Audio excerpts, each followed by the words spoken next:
Opening the same websites every single day can become repetitive. Instead of typing the same addresses each time you launch Google Chrome, you can decide exactly what the browser does when it starts. Whether you prefer a clean new tab page, want to continue your previous browsing session, or automatically open a set of websites, Chrome includes a startup option for each of these workflows. In this video, I'll show you how to change the startup settings in Google Chrome. Let's begin. Open Google Chrome and click the three-dot menu in the upper right corner. Choose Settings.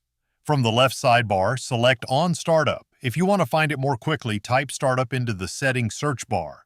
You'll now see three startup options. The first is Open the New Tab page.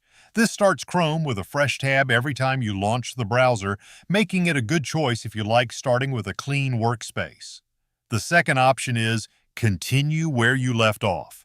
Chrome will reopen the tabs and windows that were open when you last closed the browser, making it ideal if you're working on ongoing projects or regularly multitask across multiple websites.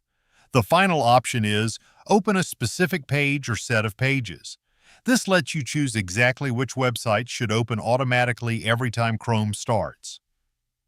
Click Add a new page, enter the website address, and repeat the process for as many pages as you'd like. You can also choose Use Current Pages to instantly save all tabs that are currently open.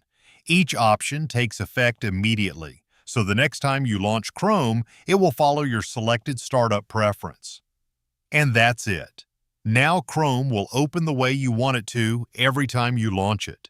If you found this helpful, feel free to like the video and subscribe for more browser tips, Chrome tutorials, and productivity guides.